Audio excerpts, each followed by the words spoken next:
My name is Jon. I'm a recovered alcoholic and drug addict. And today I want to talk about a great subject that we all have probably some experience with. We've probably um, have some fear around or some intrepidation, and it's called death.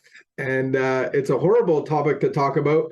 I was asked to pick a topic for this week on, this week, so a couple days ago, and I just, out of my thinking, it was just, yeah, death of self. Why not? And then I started really unpacking it, and there's so much depth to it, and there's so many levels to actual death. And then what are we going to actually talk about? So death is hard. I think death is in itself unnatural for us, for the most part. And I think death actually leaves a hole. It takes away something. It takes away a personality, or it takes away, like, it just leaves a caveat of space where something was. And as I was thinking about this, I thought, like, mourning is okay. Like, mourning death is necessary. It's not just okay. I think it's actually necessary. And so I've had some, like, I'm only 50, and I've had, not that many people close to me die, but I think it was a year ago, we had our little pug pass away on my wife's birthday. And we went to the vet at 2 a.m, and he couldn't pee anymore. And he had some liver issues, and he was only 2.5. And he packed a decade of life and love in that little 2.5 year window. And we had to put him down. And we went back home, and there was tears in bed. And we realized that we, on our cameras, on our phones, we took our phones to bed. Usually we leave them downstairs. But we started looking at pictures, and literally half of our phones were filled with pug pictures. And I'm like, okay, maybe we do have a bit of a sickness, but if you own a pug, you will understand. And it's like, we just scrolled through pictures and the memories. And even to this day, there's the still little pictures that we remember, and the love that we shared. I also have had people pass away on me. I think in COVID, let alone the last 3 years, I think 15 to 16 people that I've personally worked with and been a part of their lives have passed away to addiction and suicide. And it's just really overwhelming and hard to even think about, because it feels so unnatural, and there's so many holes that are gone. I've had an uncle pass away when he was, I think he's probably about 25 years now, 27 years ago, in a farming accident. And when I got the news, I almost couldn't believe it. It was like, it was so unnatural that he would pass away in a farming accident with machinery. And then recently, another uncle passed away due to cancer. And we got to say goodbye to him at his bedside. And, it was just weird that he was driving his pickup truck one morning, doing his routine of reading his Bible in his car after picking up Tim Hortons. And he was driving his vehicle in the morning, and he never went back. He went home and called 911, and he never went back to his home. That'd be weird. There'd be some of us be like, crap, I didn't clean. I got dirty underwear laying on the floor. Oh my goodness, I left all the dishes. And he never went back home. And it's just like, we don't think like that. It's unnatural. So what is the death that I wanted to talk about today? What is the death that we need to relate to? I believe that we're all going to pass away. We're all going to physically, emotionally, spiritually die at some point. But I think there's something that we're being called into, and that is death. And so it is the death of self. And a philosopher once said, the first and greatest victory is to conquer yourself. To be conquered by yourself is, of all things, most shameful and vile. And so the English dictionary describes self as one's own person. Your consciousness, your identity, your thinking, your values and principles, your belief system, and ultimately your ego. So different philosophers and different studies have tried to define what self is. And so this is the self that we want to talk about. And this is basically the death of self. So if you have my condition, this is very important. If you have a human condition, then it might be important as well. Jesus said, pick up your cross and follow me. And maybe we just think crosses are cool. We get little cross tattoos. We wear little cross pendants. But the reality is, if you lived in that time, the Roman Empire, they would kill people on a cross. It was the most brutal and most vile and transparent way to kill somebody. Imagine being naked on a cross, being nailed there, still alive while everybody watched you. It's I don't even like it when I go to the gym and somebody's watching me like bench press. I'm like, it's not that impressive. Or like, you don't even want to watch people at the gym. It's like, but imagine what the cross did. It brought everybody's eye and they would judge you and condemn you, or they would be crying because you were related to them or whatever it is. And so Jesus says, pick up your cross. And what's he saying? He also said, drop your nets and follow me. And what he meant to that, imagine, okay, so probably none of us have nets. Maybe some of you have fish net stockings, but I don't think that's the nets he's talking about. The nets he was talking about was to a specific person that had fishing nets. And so if you've ever been a person in the trades, this is who you are, what you do, and I am a builder of this. I am a tradesperson of framing or roofing or whatever the trade is. These are my tools that I have to be able to survive with. This is the tools of my trade. Without them, I'm just plain people. I might have a skill set, I might have a knowledge, I might have an understanding, but in reality, I can't do anything without the tools. And so if you're into auto mechanics, when a guy's really into auto mechanics, he has a snap-on tools. He spent thousands of dollars equipping himself with the right tools to do any job in a mechanic shop.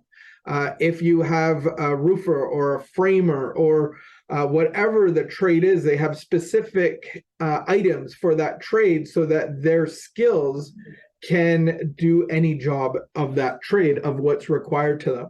And so in the fishing industry back then, if you didn't have a net but had a boat, and if you had a net without no boat, then you're not really a fisherman. You're just a guy with a couple things, but you put it together and that's your trade. You would go onto the seas. You're an expert in weather. You always watch the Weather Channel. I don't even think they had the Weather Channel back then, but they knew how to read the stars. They knew how to read the red at night and the whatever. I don't even know what those are anymore, but they were very sensitive to reading the play on what they could do that night or in the day. And it was so important to them because this is how they fed their family. This is their livelihood. This is how they paid their rent. This is how they paid their taxes. This is what included them into the civilization and the culture at the time. These guys were fishermen. So Jesus is saying, pick up your cross. Jesus is saying, drop your nets. So whatever your net is, whatever that looks like to you, whatever gives you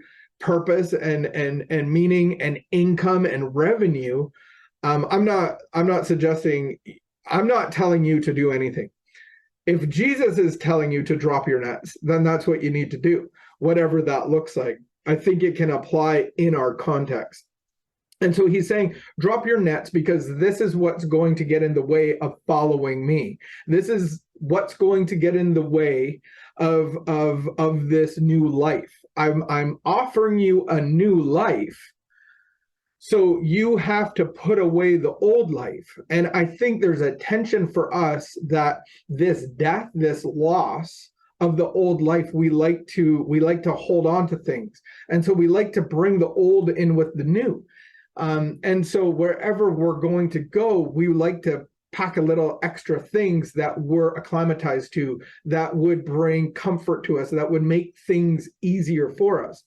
And I kind of get that picture of holding this new life with one hand, but bringing stuff from the old life on our journey. And what happens is when this comes under attack, or I mean, when these things come under attack and we're asked to give them up, or we're being forced to give them up, or we're being considered to give them up, or they're trying to be taken away from us, what I do is let go of the new life and hold on with two hands with this life. What we're asked to do is let go of both hands and grab onto the new life with two hands. And so maybe you're at this part of your journey where you're holding on to the new life with both hands, and I've been there, and I didn't even know I was, and then I was invited into this new life, and I think I went from holding on to the new life, trying to hold on to the old life a little bit, and what I did and my belief systems on how to pay my rent, on how people perceive me and look at me and take me, and it wasn't until I was forced. For me, I was actually forced through a series of relapses in my own personal life to actually go, okay, I'm holding on to this stuff, and it's holding me back from grasping onto this new life fully. And like I said, there's a time of mourning, there's a time of confusion, there's holes, and we like to fill up the holes because the boat's going to sink. But the reality is God wants our boat to sink. Like God wants our nets and our boats to just sink and go to the bottom so that he can rescue us.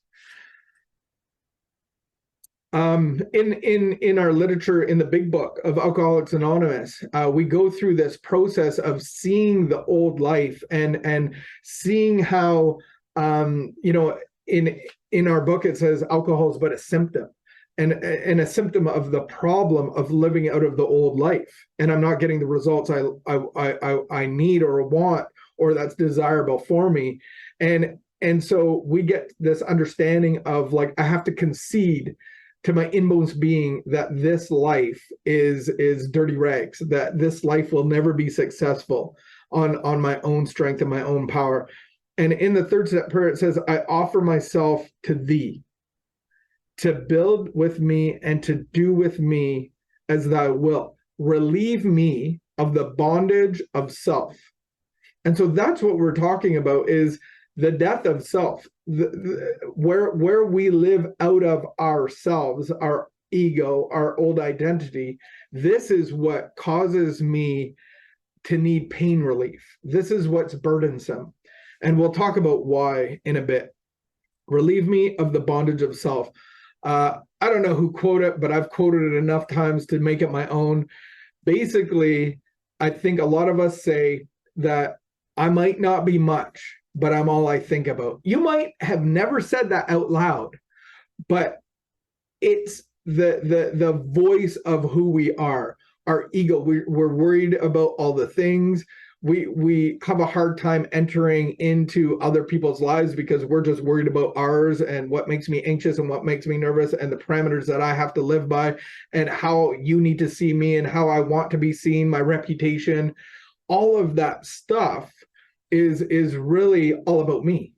And so this new life that God wants to give us is going to be very different. There's going to be a massive hole and a big caveat.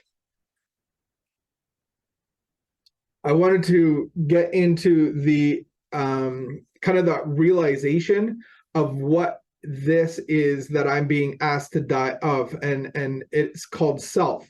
And so in the big book, we are going into this understanding that I can't be successful how I want to be with my old ideas and beliefs. And so it says the first requirement is that we be convinced that any life run on self-will can hardly be a success.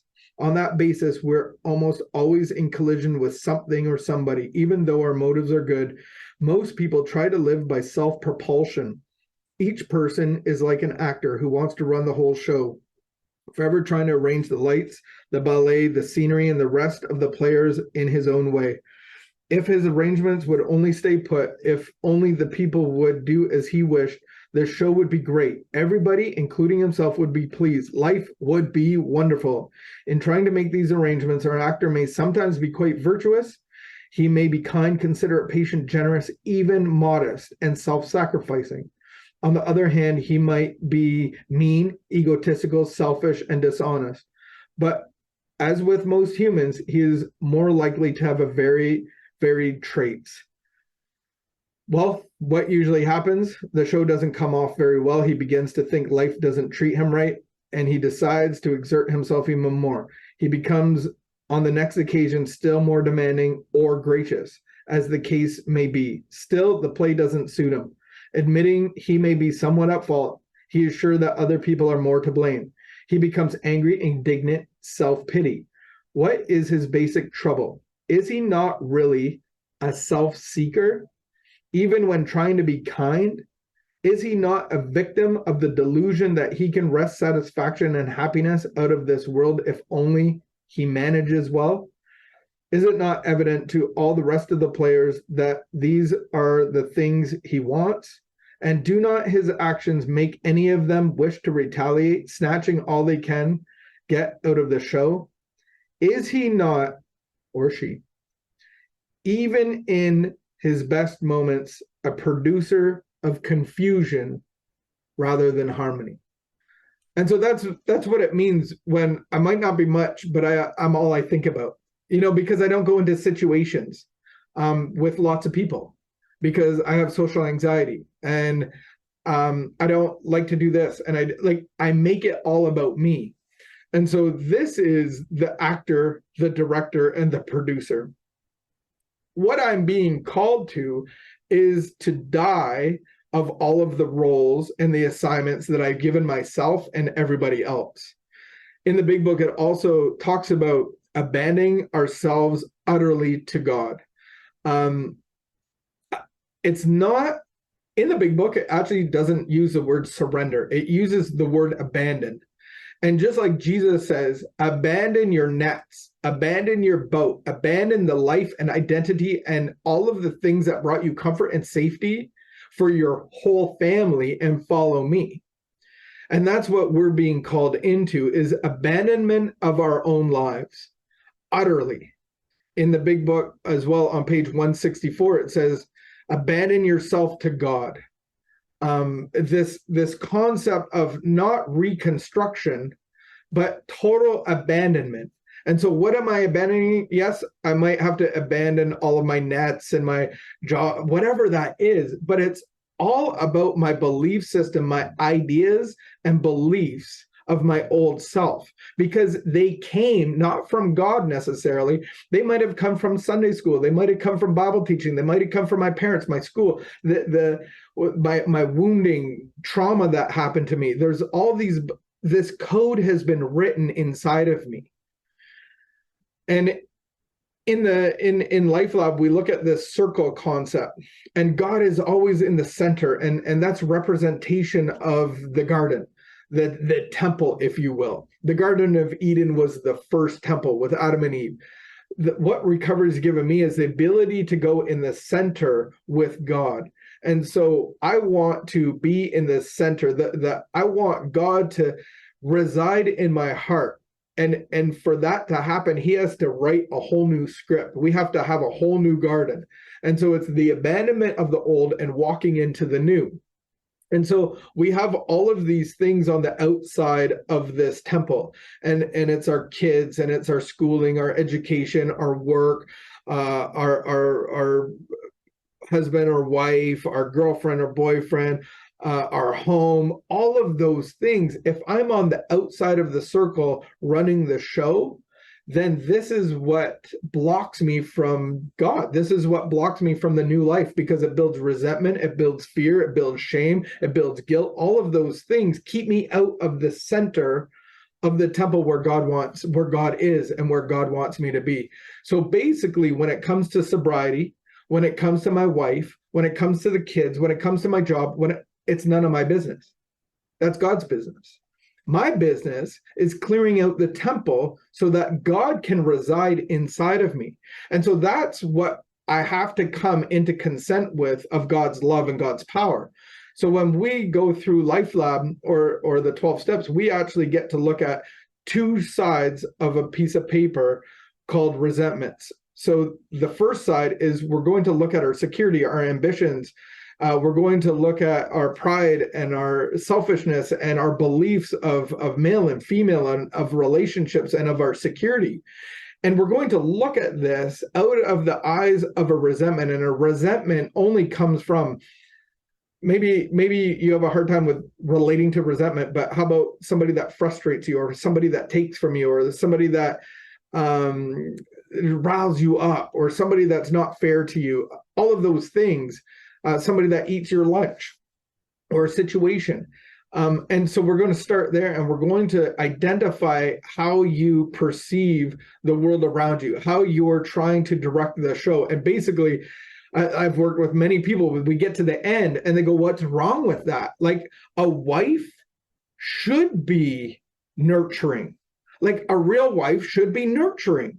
A real wife should nurture and love and care for their man. And I said, yeah, there's nothing wrong with that. But what if they don't? A part of you has been threatened or harmed. They're not doing what you want. What if they can't? What if they can't nurture you? But this code is written, this is the old ideas and beliefs. Some of it's just, yeah, children should obey their parents. What if they don't? And then I'm going to exert myself even more. And then I'm going to like go guerrilla warfare on this person and this child. And this child I'm going to bribe. And all of a sudden I'm running the show. And oh man, God bless parenting. I'm out of that now. Like, I have adult parenting, which can have its own challenges and rewards. But this is what I'm talking about, is that we have all of this life on the outside, but God's calling us to the center. And so I have to be dead of everything on the outside to be rewritten on the inside. And so that might sound confusing.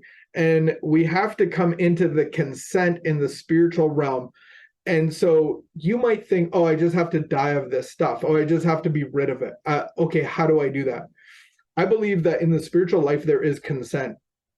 The enemy has no access to you unless you've given the enemy consent, unless God has actually consented. You even look at the enemy on Job. He actually had to get consent to go and try to mutilate him and try to turn him from God. And so we have these wounding, we have these experiences, and there's always a message. And the enemy tries to intercept that and give us a message and wants us to come into agreement with that message. Oh, yeah, you're not really lovable. Oh, they're just trying to control you. And we come into the agreement even as little children, and we don't even remember these things. And we come into agreement, we make a belief about it, and we set vows. I'm going to prove myself. I'm never going to get hurt again. All of these things of all of our beliefs, ideas, and values and principles that have been written over since the beginning of our birth. And we want to put this all on paper. And I want you to realize that John Ruby could never separate himself from alcohol, cocaine, and myself. That's God's job. But I have to concede that I can't and don't have the power to separate me from drugs, alcohol, pornography, relationships, and myself. I keep getting in my way.